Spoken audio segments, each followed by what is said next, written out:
Então, pessoal, nosso próximo reino é o reino fungo, que é o reino dos fungos, né, dos mofos e bolores. A ciência que estuda os fungos é chamada de micologia. Né? Os fungos, que antigamente eles eram classificados, né, no reino micota, né? São organismos encarregados da decomposição da matéria, né, ao lado das bactérias, degradando pelos orgânicos e devolvendo carbono, nitrogênio e outros componentes ao solo e ao ar. São conhecidas mais de 100 mil espécies de fungo. Né? Trata-se de organismos de crescimento muito rápido e não são fotossintetizantes como as plantas, né? E que dão origem a característicos filamentos que são denominados de hifas. Né? Na maioria dos casos, os filamentos eles mostram-se altamente ramificados, compondo um tecido que a gente denomina de micélio. Os fungos eles se reproduzem, né, por meio de esporos, né, entre suas peculiaridades e genéticas, né, e estão os fenômenos que envolvem as mutações a nível de estruturas. Eles são seres uni ou multicelulares. O pH ótimo para eles é entre 4 e 7. Eles possuem uma reserva muito grande de nitrogênio, né? E o glicogênio é a principal reserva polissacarídica desses organismos heterotróficos, né? O componente fundamental na maioria das paredes celulares deles é a quitina, né, em massa, e revelam-se sapróbios, ou seja, eles dependem, né, da decomposição de outro organismo para se alimentar. E muitos são parasitas e absorvem seus nutrientes de alguma célula viva. Aqui tem algumas, né, das características do reino fungo. Aí estão, entre elas, eles são heterotróficos, como eu falei, eles dependem de outro organismo, né, para poder se alimentar. Nutrem-se por absorção, como eu falei, são sapróbios, né?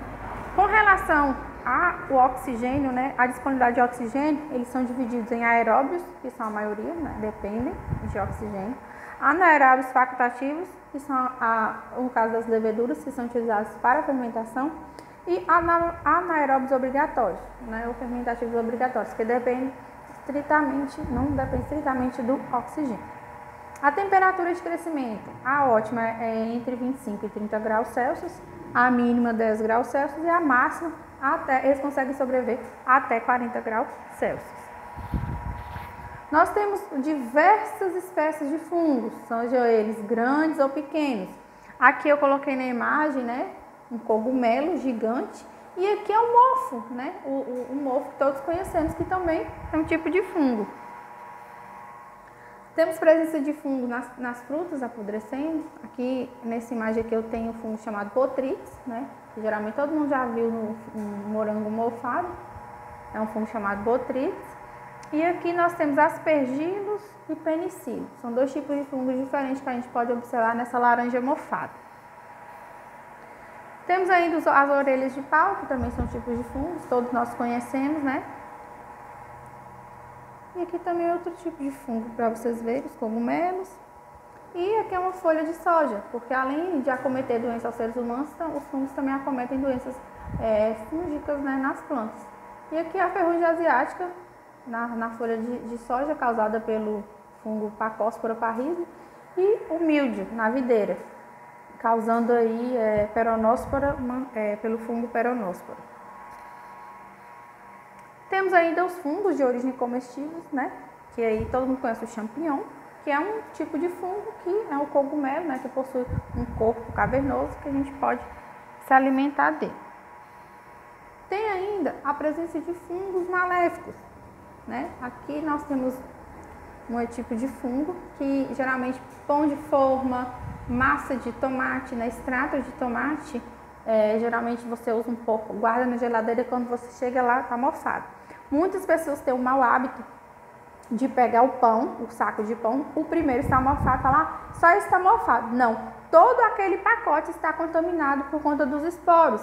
Vocês podem ver aqui, ó, ele esporula. Então, onde cai, pode não ter, né, o corpo de frutificação lá. Você não vê o micélio, né, que é essa massa cinzenta. Mas ele está lá. Então você está ingerindo o fungo da mesma forma, né? E causa diversas doenças. Às vezes a pessoa adoece, tem algum problema respiratório, fala assim, é alergia, é não sei o que, é virose, mas não sabe o que ingeriu, né? A pessoa pega o pão mofado, joga fora e come o restante. Todo aquele, infelizmente a gente fica com pena, né, desperdício, mas todo aquele material está contaminado. O mesmo ocorre com o extrato de tomate. Você usa metade e coloca lá na porta da geladeira, né? Quando você vai pegar, só está mofado na parte de cima. Vou tirar essa parte de cima e vou utilizar o restante. Também está mofado. Você pega uma fruta, esse mamão tá, só uma bandinha que está mofada, não dá para comer.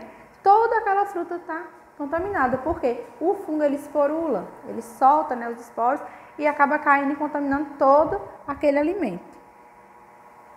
E temos ainda os fungos que são causadores de doença, né? Eles possuem, são fungos que a gente conhece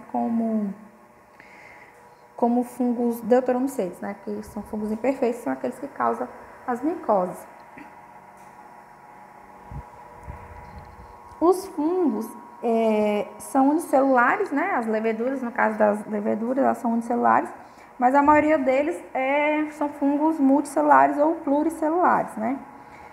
Aqui nós podemos observar as hifas, né? Que são um conjunto de filamentos, e quando elas se entrelaçam, tá vendo? Elas formam o micélio, né? Que é um conjunto, né, que lembra uma minúscula, vocês podem ver, parece até uma teia de aranha. Os corpos dos fungos, eles não são constituídos apenas pela parte visível dos cogumelos, como eu coloquei aqui o exemplo, tá vendo? Que é chamado de corpo de frutificação, né? Que muitas vezes tem a forma de um guarda-chuva, né? As hifas do fungo, elas penetram na matéria orgânica ou no corpo de organismos mortos, né?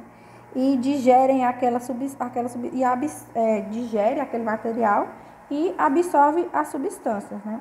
Uma parte dessas substâncias é usada na construção do corpo do fungo e a outra serve de fonte de energia na respiração. E de onde vêm esses fungos?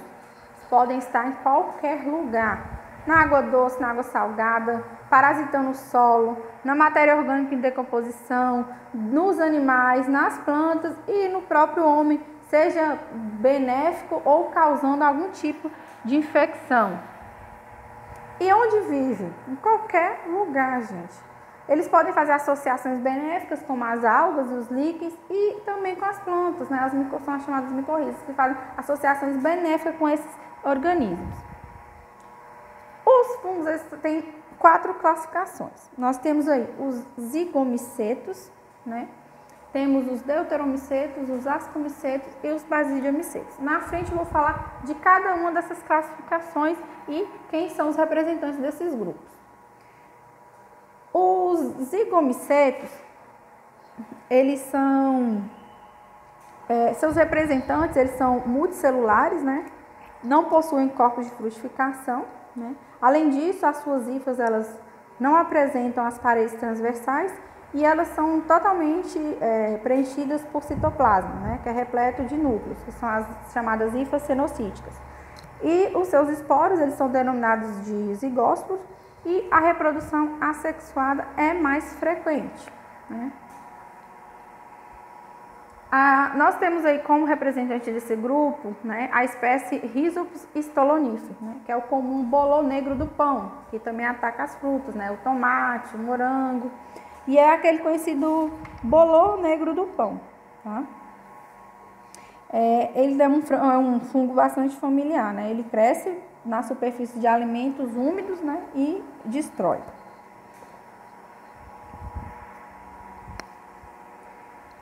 Os ascomicetos, a reprodução deles geralmente assexuada é mais frequente, né? Algumas das hifas, elas são septadas, né? Apresentam o formato de saco durante o ciclo sexuado e no interior desses sacos tem os esporos sexuais que são chamados de ascósporos, né? Este filo, ele possui o maior número de espécies de fungo, sendo eles tanto unicelulares como pluricelulares, tá bom? Eles são utilizados na indústria, né, principalmente na indústria alimentícia, através de fermentos, né, na produção de pães, de bolo, bebida e de combustíveis como o álcool. Tem alguns ascomicetos, né, de importância econômica, que é um fungo muito importante para a humanidade, inclusive, que é o penicílio, né, que produz a penicilina, né, que é a produção desse antibiótico, que é muito importante, é o primeiro antibiótico descoberto, né, no mundo. E os fungos deste gênero, eles também são empregados na produção de alguns queijos. A gente já ouviu falar dos queijos Camembert e Roquefort. Também é produzido através da inoculação do fungo na massa do queijo. Aí ele fermenta, né, ele começa a se reproduzir e deixa o queijo com um gosto e cheiro característico. Desse grupo, desse filo, nós temos aí os fungos de interesse médico, né, que nós temos aí um exemplo, é a Candida albicans, que causa a candidíase oral, a candidíase vaginal, né, que é uma infecção que acomete muitas mulheres. Nós temos aí o filo Basidiomiceto, né, ou Basidiomicota, né. A reprodução nesse filo, geralmente ela é sexuada, é mais frequente, né. Algumas das hifas são septadas, formam algumas estruturas denominadas de basílios, e em alguns representantes, essas estruturas elas podem formar corpos de frutificação, como é o caso da Amanita muscaria, aí, que inclusive é um cogumelo venenoso, né? Que pode, se você fazer a ingestão, você pode vir a óbito, né? E esses corpos de frutificação, né? Esses corpos de frutificação aqui, são denominados de basidiocarpos, né, que popularmente são conhecidos como cogumelos, né. Os esporos sexuais desses basidiomicetos são chamados de basidiósporos, né. Eles são sapróbios, né, parasitas de animais, algas, vegetais e de outros fungos também. E aqui tem alguns basidiomicetos de importância econômica. Os comestíveis, nós temos aqui o Agaricus campestre, o Pleurotus, que é rico, né, em vitamina B. Temos o Agaricus blaze, que é o cogumelo do sol, né, que fornece muitas vitaminas e tal. E temos os fitopatogênicos, que são aqueles que causam doença em planta, né, que é o caso da Emileia vastatus, que causa ferrugem no cafeeiro e devasta muitas plantações de café em toda aqui em Minas Gerais. E temos ainda os basidiomicetos de importância econômica. Nós temos os venenosos, né? Aqui tem o boleto satanás. 1 grama desse cogumelo pode matar um homem de 90 quilos. Pra vocês terem noção, né, de quanto ele é venenoso. Temos o Cryptococcus neofamas, que é causador da criptococose, que é uma doença. Esse fungo ele vive, né, dentro do trato intestinal dos pombos. E aí a pessoa, né, se ela, ou a poeira, né, das asas e tal, e das fezes entrar em contato, ela pode, né, se infectar com essa doença, esse fungo.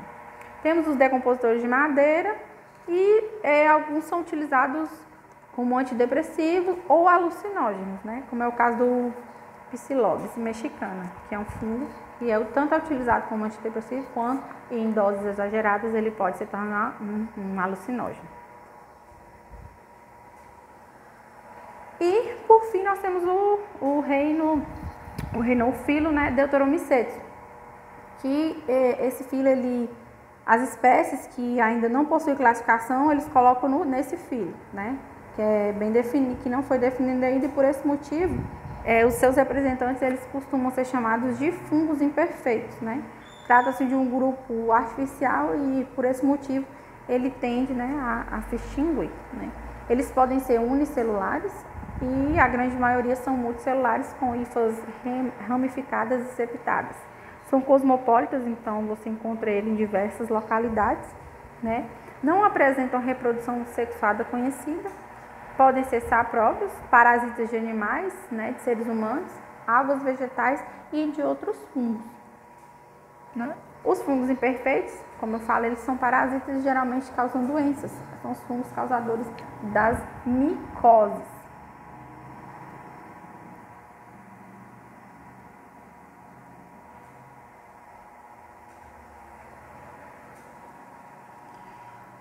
Nós temos aqui o reino só a título de curiosidade, que é o reino das plantas, né, que é um dos 5 reinos, o metáfora que reúne as plantas, né, que são seres eucarióticos, multicelulares e autotróficos sintetizantes. Né? Como a gente sabe, as plantas elas fazem fotossíntese e produzem seu próprio alimento.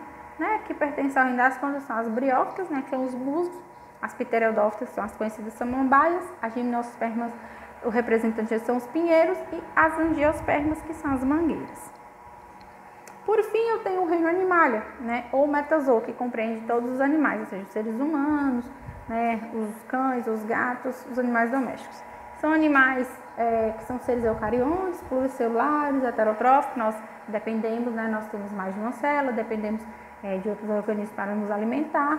E esse grupo inclui uma grande variedade de organismos, desde os animais mais simples, né, como as esponjas, até os animais mais complexos, como os cordados, do que é o grupo do qual nós seres humanos pertencemos, além dos nemateumintos e plateumintos, que são as classes, né, dos vermes, que nós vamos ver em parasitologia.